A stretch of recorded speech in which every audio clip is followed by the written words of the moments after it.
Hey y'all! Happy Band Book Week. It is day 4.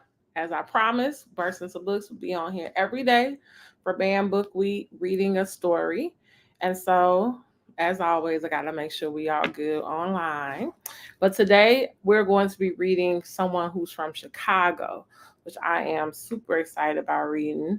Let me just make sure everything's good so we can share. If you join the live now or later, I encourage you to share this live so more and more people can learn about different banned books and be able to add to their home libraries. Also, that storytelling can continue to be told, and that also we can know that our stories matter. So, today, which I'm excited about, is because not only is the writer, the author, the professor, the poet that I'm going to read about from Chicago, but her book is about something that happened in Chicago. So not only is it going to tell us about her, but it's going to tell us about the history of our amazing, amazing city. So the book that we're going to read tonight. So again, as I always start, let me start off with, hello everybody. I'm Jarima Gorham. I am the founder, executive director of Burst Into Books, and this week is BAM Book Week. And this week, just like every day throughout the year, we are celebrating Black stories. This week is particularly important because as a nation, we are all rallying behind. So if you look across your social media, go to any bookstore, they should be talking about banned books. And so I'm excited because why is banned books an important topic? Banned books to me is a silencing of experiences, it's a silencing of our history, it's a silence of who we are. And so it's so important that stories and books allow us to not only see outside of ourselves, like I was talking about yesterday. I believe books are mirrors and windows. It's a mirror to see your own life experiences on the page, but it's also a window to give you an eye and a a very humanized view of someone else's experience. And so today we're going to talk about Chicago, something that you may not be familiar with. And we're also going to talk about an amazing author that I have a lot of respect for. So the book that we're going to read today comes from 1919 from the amazing Eve L. Ewing. I'm going to read a little bit about who Eve is, because if you are unfamiliar with her, you need to get involved. You need to get in tune because she's amazing. But also, we're going to talk about this book that she wrote that is called 1919. And why is it entitled 1919? So, Eve L. Ewing is a sociologist and a writer from Chicago. She is an assistant professor at the University of Chicago School of Social Service Administration, and she is the author of an amazing book called Ghosts in the Schoolyard, Racism and the School Closings on Chicago's South Side, and Electric Arches.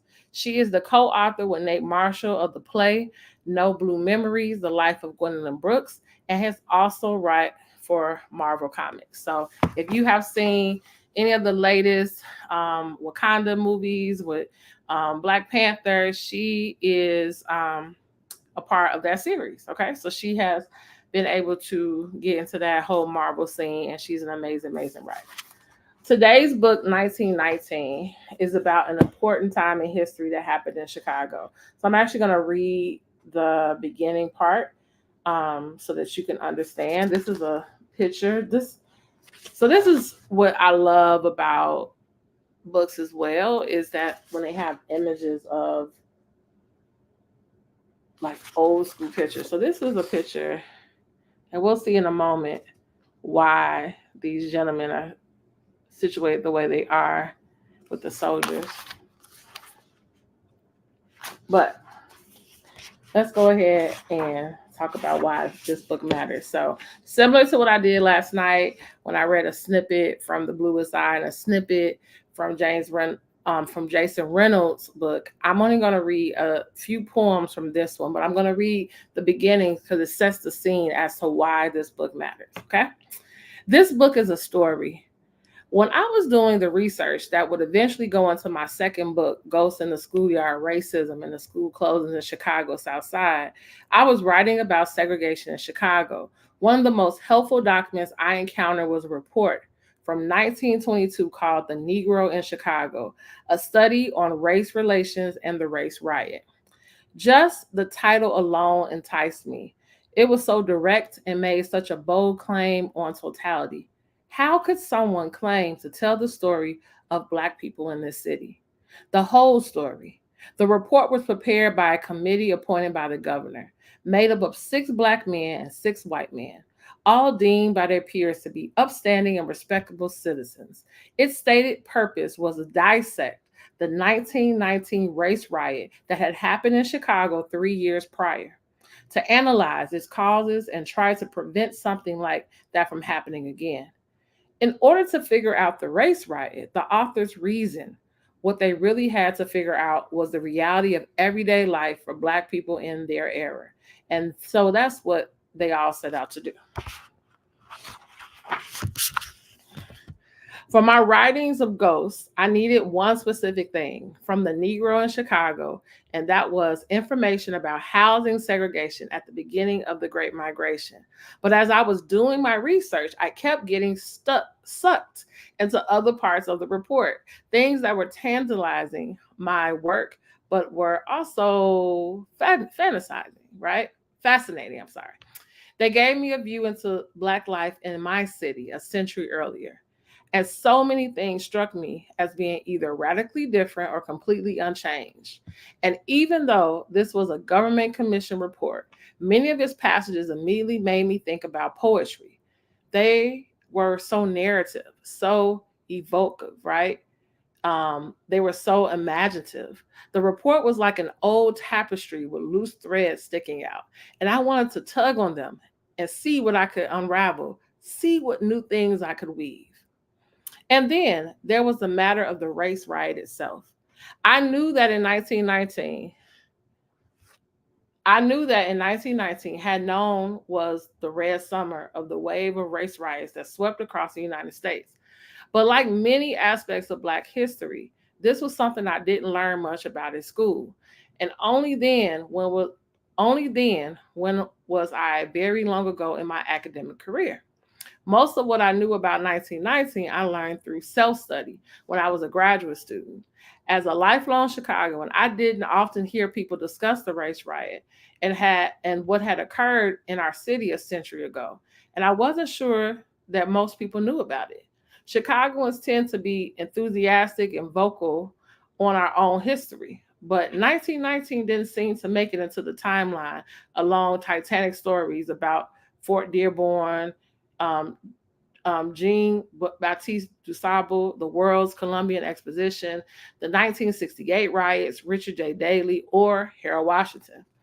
This collection of poems is meant as a small offering on entry point into a conversation about a part of our history that I think is worth talking about much more than we do. Almost every poem in this collection is in conversation with a passage from the Negro in Chicago.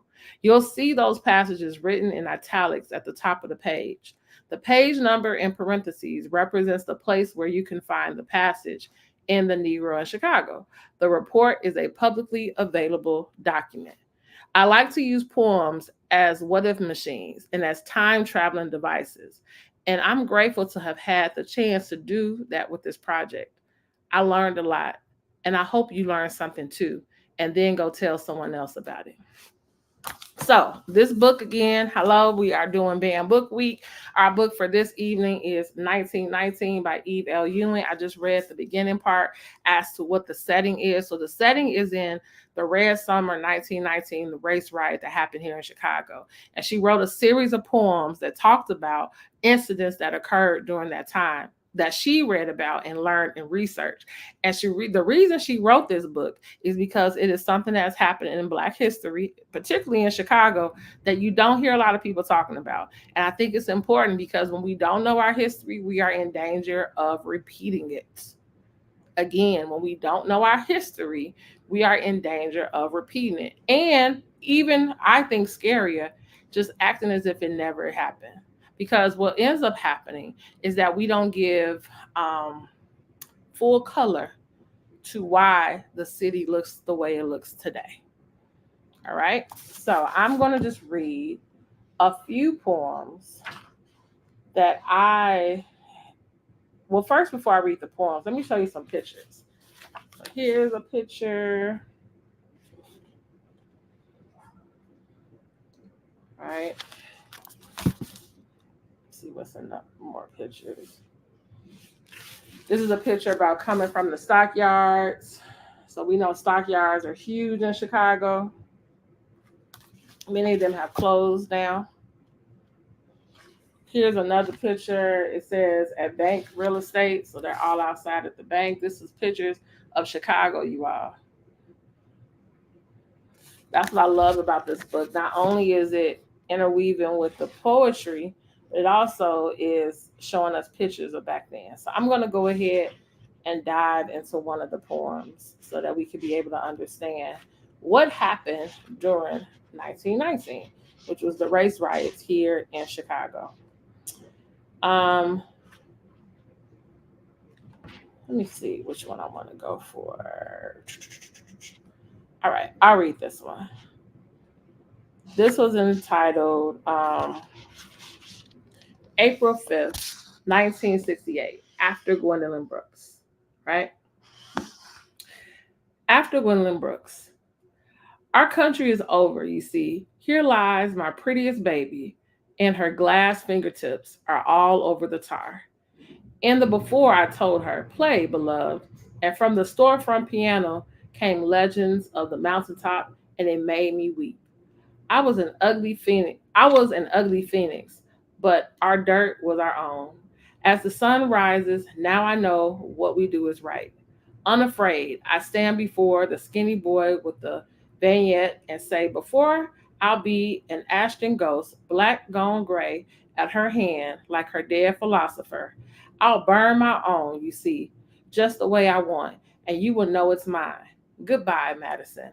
I will remember my country, my sun uptown, because there on the mountaintop, I saw the fire in the valley. They were coming to take you away. They came with cursed water and hurting river. They used to strike down the children of Birmingham. Each life a bad joke in their bull eyes. And I said, not here, not never, not Madison. And exalted in the shadow of the first fire. Then next, the heat sending sweat into my eyes. That simple salt hurt, keeping me from thinking long, too long, of your piano gone mute. I suspect the boy wanted to run then, but he stood shaking, gun raised, and said, if this is it, if this is my last day that was ever man, at least I know I got over. That the likes of you will never have us. That the street I call my only home burned to dust at my hand. Let the scene of how bright the sun was as a coward struck me down. They will tell it always. They will say, the one glorious morning, I showed them your heart. At least they know it was settled. So here, this is like during the riots when people are like breaking into stores. So this poem was exhibiting that. The last poem I want to read is about Emmett Till. And so if you are unfamiliar with who Emmett Till is, I think everybody in Chicago should know who Emmett Till is. I recently went to an amazing stage play of Emmett Till by my friend Nikki Carpenter. And every time I think about Emmett Till, I think about myself as a young girl in the summertime. Every summer, me and my brother would go to Tennessee. That's where my dad is originally from. And we would go and we would spend at least 2 weeks with my grandma. And we would stay with her in her home and she would cook meals for us. And we would see our other family members and we'll go through town and go to church and walk through the streets. And at night, there's no street lights. So you got to make sure you're careful. But it was just such a different environment from the big city. I remember a few times when we went down south that people would ask us, I was watching the Bud Billiken parade. Do you know so and so? Do you know so and so? Because they just imagined that Chicago was so small, just like my dad's hometown, right? He's from McKenzie, Tennessee. And when I think about it, I think about being a city girl going down south. There was just different things that I wasn't used to, right? I wasn't used to everyone when you drive by in your car, you wave hi. I wasn't used to hearing stories about how my grandma when she was younger, when she had one of my aunts, that the doctor, right? They had a black doctor and they had a white doctor. And when she was going into labor, they were trying to hurry up and get the doctor to the home because, again, they only had certain doctors that gave birth to babies at the time. I learned stories about my dad's school, that when they first built the school was built in front of this white man's home, and he didn't want to see black kids going to school, so they actually built the school backwards. So whenever we go down south and we go to like the Webb alumni picnic and all the different festivities, the structure of the school is turned around, right? The parking lot is in the front, and then the back you don't even see an open door, and there was a reason for that. The reason was because of this white man, right? So the crazy thing about that is that I remember that when I think about Emmett Till. I think about I think about being down south, and then I think about when he went down south, right? And him being this city boy going to visit family, just like how me and my brother go and visit family. And when he visit them, his horrific end, right? And so this poem is called I Saw Emmett Till This Week at the Grocery Store. So I've actually never read this, so I'll be experiencing this with you as well. There is no time to be lost. Other matters must be aside for the moment, and a solution reached for Chicago's greatest problem. Looking over the plums one by one, lifting each to his eyes and turning it slowly, a little earth, checking the smooth skin for pocket marks and rot or signs of unkind days or people, then sliding them gently into the plastic, whistling softly, reaching with a slim woolen arm into the cart. He first balanced them over the wire before realizing the danger of bruising and lifting them back out, cradling them in the crook of his elbow until something harder could take that bottom space. I knew from his hat, one of those fine pork pie numbers that used to sell at Roosevelt Road, it had lost its feather, but he had carefully folded a dollar bill and slid it in between the ribbons and the felt, and it stood at attention. He wore his money, upright and strong. He was already to the checkout by the time I caught up with him. I called out his name, and he spun like a dancer, candy bar in hand, looked at me quizzically for a moment before remembering my face, and he smiled. Well, hello, young lady. Hello. So chilly today. Should have worn my warm coat like you. Yes, so cool for August in Chicago. How are things going for you? Oh, he sighed and put the candy on the belt. It goes, it goes. So I think what's so cool is she's talking about Emmett Till and seeing him at the grocery store. And this is some pictures, right? I love when I see pictures of Chicago back in the day. People used to be styling and dressing in suits and hats and all the things on just an everyday day. Um, but this was tonight's book, 1919. And just like Eve said in the foreword, this matters because one, it is history of Chicago. Secondly, it matters because it allows us to see a peek in our city that we don't normally see. This book I highly recommend because, again, it's a story of Chicago, but it is also considered a banned book because of the content. It talks about the riots, it talks about redlining, it talks about racism, it talks about all the things that need to be talked about because how can you create change if you don't address the problem in the first place? So, Eve Ewing, 1919. This is our book for tonight. Go ahead, if you don't own it, visit Burst Into Books and purchase it through our online store. If you go to bibarts.org, we have an online bookstore where you can go ahead and put it in. We also sell audiobooks. Go ahead and support. All this week, we'll be doing festivities. I want to encourage you. If you are free tomorrow, we'll be open from 11 to 6. We're hosting our food pantry from 2:30 to 4. We also will have an open mic. That's from 7 to 10. If you're just coming to enjoy, it's $10, but we will have light bites and drinks and all of that to go with it. If you want to spit, you want to do some poetry, it's $5. It's going to be a dope time. And then on Saturday, we're doing our community celebration where we are welcoming everyone to come and buy as many banned books as you can. We're going to have some food and music on the grill. And then later that evening, we're going to do movies at night. Right off 106 in Calumet, we will have a screen and we will feature The Wiz because because, I mean, what better way to end Banned Book Week? Hopefully, you're having a great Thursday. I look forward to seeing you tomorrow with our next banned book.